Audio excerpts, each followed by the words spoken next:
കൊച്ചമ്മേ, കൊച്ചമ്മേ, തേക്കുമരം കാണാനില്ല. നമ്മുടെ മേലെ പറമ്പിൽ അതിർത്തി ചെയ്യുന്ന തേക്കുമരം കാണാനില്ല. ആരും മുറിച്ചു മാറ്റിയതാ.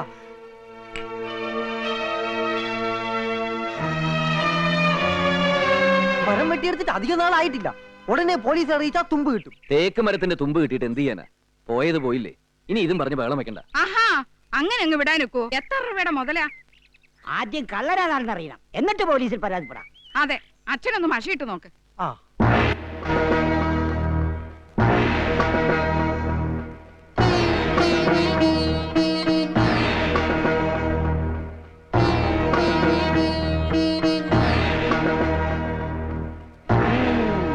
കണ്ടോ അച്ഛാ?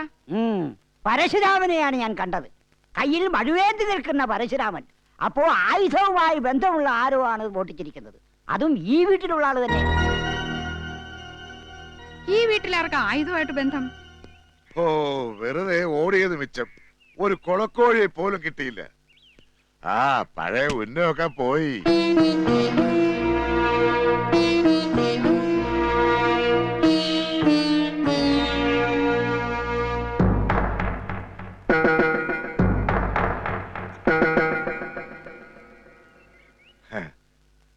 അത് നിങ്ങൾ ആർക്കാ വിറ്റത്? എന്ത്?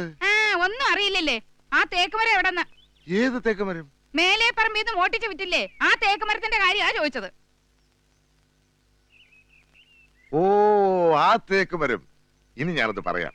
ഇത്രയും നാള് ഞാനത് മറച്ചു വെച്ചു. തേക്ക് മുറിച്ചു വിറ്റേ ഞാനാ. ആ മമ്മദിനാ കൊടുത്തേ. എനിക്ക് കുറച്ച് കടമുണ്ടായിരുന്നു, അതൊക്കെ വീട്ടി. ഇതിന്റെ പേരിൽ നീയും നിന്റെ അച്ഛനും കൂടി കേസ് കൊടുക്കുകയോ എന്ത് വേണമെങ്കിലും ചെയ്തു. മോട്ടിച്ചിട്ട് ന്യായം പറയുന്നത് കേട്ടില്ലേ? ഈ നാശത്തിന് എന്നെന്റെ തലയെ കെട്ടിവെച്ചോ അന്ന് തുടങ്ങിയതാ എന്റെ ദുരിതം. 4 നേരം വെട്ടി വിഴുങ്ങാനും കട്ടുമുടിക്കാനും അല്ലാതെ എന്തെങ്കിലും ഒരു പ്രയോജനം ഉണ്ടോ ഈ കുടുംബത്ത്? അങ്ങനെ പറഞ്ഞു കൊറടി. നാണോ മാനോ ഇല്ലാത്ത വൃത്തികെട്ട ജന്തു.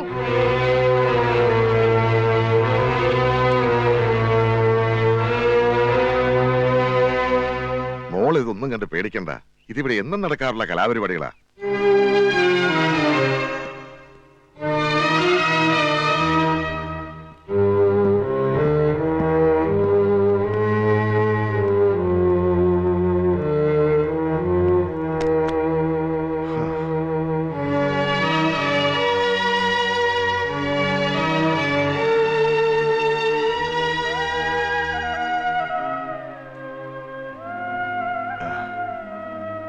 അച്ഛൻ എന്തിനാ എല്ലാം കയറി ഏക്കാൻ പോയത്?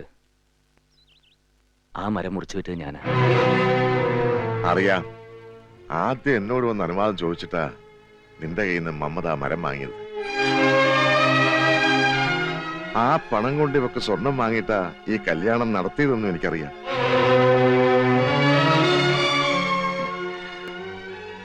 അതെങ്ങാൻ ഞാൻ പറഞ്ഞാൽ പിന്നെ നിനക്കും ഇവക്കും ഇവിടെ മനസ്സമാധാനമായിട്ട് കഴിയാൻ പറ്റുമെന്ന് വിചാരിക്കുന്നുണ്ടോ? ഇപ്പോ എനിക്കിത്തിരി ചീത്ത കേട്ടതേ ഉള്ളൂ. അത് സാരമില്ല. നാണം കെട്ടവൻ, നട്ടലില്ലാത്തവൻ, പെങ്കോന്തൻ, ഇങ്ങനെ പട്ടങ്ങൾ അച്ഛന് കുറെ ഉണ്ട്. ആ കൂട്ടത്തിൽ ഒന്നുകൂടിയായി തേക്ക് കള്ളൻ. അത്രയല്ലേ ഉള്ളൂ.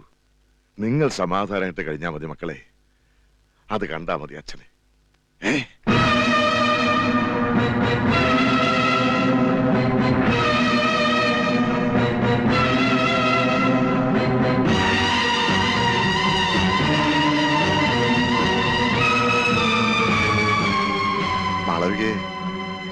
അത് മിണ്ടിപ്പോരുത്. എല്ലാരും കൂടെ എന്നെ പറ്റിക്കായിരുന്നില്ലേ? എന്നെ പൊട്ടിയാക്കിട്ട് ഒരുത്തി ഇവിടെ വാരാന്ന് വിചാരിക്കണ്ട. നീ എന്തിനുള്ള പുറപ്പാടാ? എവിടെ തന്തയില്ലേ? ആ തെണ്ടി പരീക്ഷയുടെ മുഖത്ത് നോക്കി 4 ആട്ടാട്ടാൻ പോവാ. 8ഉം പൊട്ടും തിരിയാത്ത എന്റെ മോനെ പറ്റിച്ചിട്ടാണോ ഇവളെ കെട്ടിലമ്മ ചമയിച്ച് ഇങ്ങോട്ട് വിട്ടതെന്ന് എനിക്കേടാ മുഖത്ത് നോക്കി ചോദിക്കണം.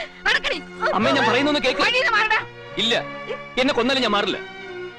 ഇവൾ ഒരു തെറ്റും ചെയ്തിട്ടില്ല. ഇവളുടെ വീട്ടുകാരും നിരപരാധികളാ. എല്ലാം ഞാൻ ചെയ്തത്. പപ്പൻ ഇവിടെ കല്യാണാലോചനയുമായിട്ട് വന്നു തന്നെ ഞാൻ പറഞ്ഞിട്ടാ.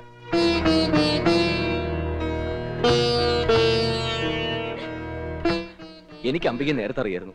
അവൾ എനിക്ക് ഇഷ്ടമായിരുന്നു. അത് നേരെ വന്ന് പറഞ്ഞ അമ്മ സമ്മതിക്കില്ലെന്ന് എനിക്കറിയാം. അതാ ഇങ്ങനെയൊക്കെ ചെയ്തത്. അതിന്റെ പേരിൽ അവളെ ശിക്ഷിക്കരുത്. ഞാൻ സമ്മതിക്കില്ല.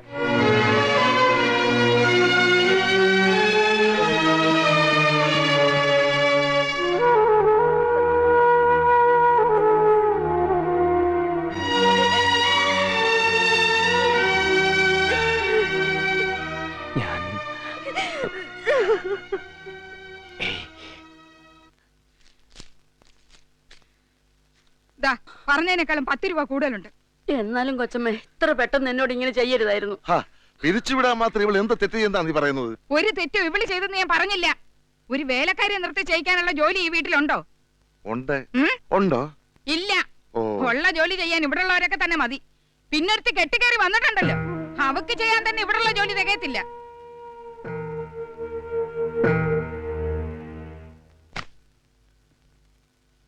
ഓ, അടുക്കളപ്പണി ഇനിയും തീർന്നില്ലേ? അതൊന്ന് വേഗം തീർത്തിട്ട് ഈ തുണിയൊക്കെ ഒന്ന് ചൂടുവെള്ളത്തിൽ ഇടാൻ.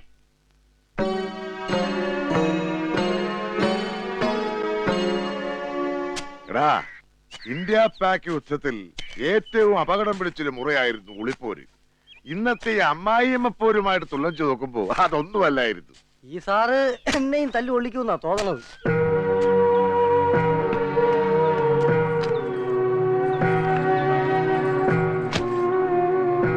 ചേച്ചി, ഞാൻ കൂടെ സഹായിക്കാം. എടാ, നീ എന്തിനീ പെണ്ണുങ്ങളുടെ ജോലി കയറ്റി വരുന്നേ? അകത്തെ കാര്യങ്ങളൊക്കെ നോക്കാൻ ഇപ്പൊ ഇവളുണ്ട് ഇവിടെ.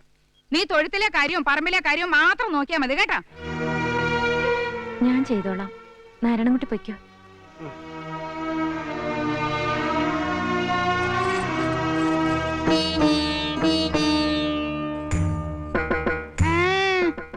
ഈ സ്വർണ്ണമൊന്നും ഇട്ടോണ്ട് അടുക്കളയിൽ നിൽക്കണ്ട. ഞാൻ ഊരി വെച്ചേക്കാമേ. വേണ്ട, ഇങ്ങോട്ട് ഒരു തന്നേക്ക്. കാലം മോശമാ. പിന്നെ സോപ്പുവെള്ളം വീണാ സ്വർണം പെട്ടെന്ന് പഴകും.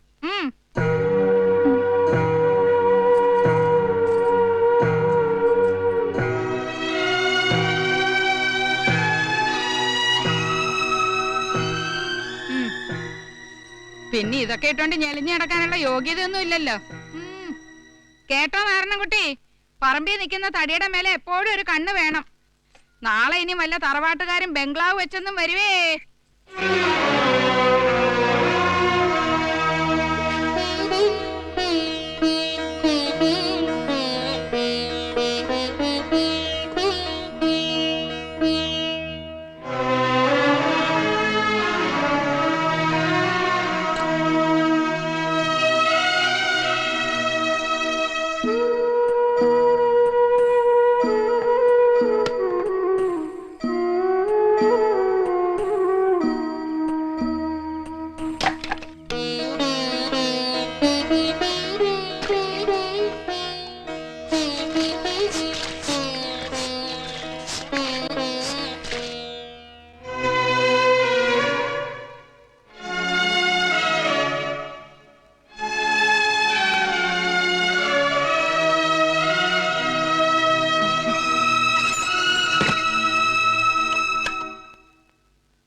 എല്ലാവരും കൂടെ നിന്നെ ഇവിടുത്തെ വേലക്കാരിയാക്കില്ലേ?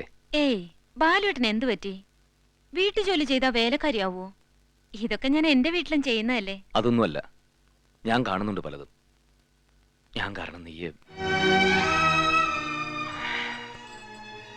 ഇത് കയ്യിലിട്ടോ.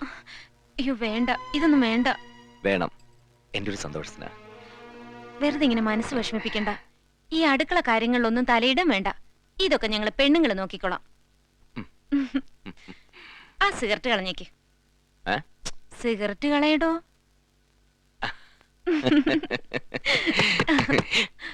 ഓ നാശം, ആരാ നോക്ക്.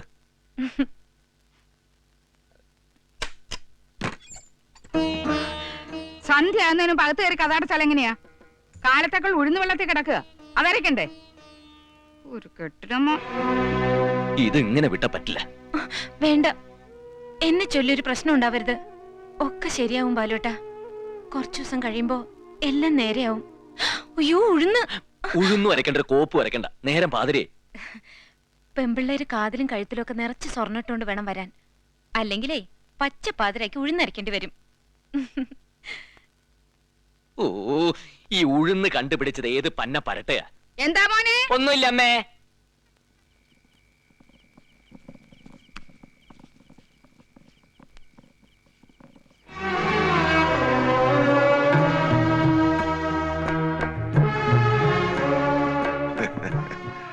എനിക്കറിയാം നിന്നെ ഉഴുന്നരയ്ക്കാൻ അവൾ അയക്കുമെന്ന്. വേണ്ടച്ചാ, അച്ഛൻ പോയി കിടന്നോളൂ. ഇതൊക്കെ ഞാൻ ചെയ്തോളാം. മോളെ, നിന്നെ കൊണ്ട് ഈ കല്ലൊന്ന് തിരിക്കാൻ പോലും കഴിയില്ല. അതുമല്ല, എന്നെപ്പോലൊരു പെങ്കോന്ത ഭർത്താവിന് ഇതിലും നല്ലൊരു പണി വേറെ ഉണ്ടോ?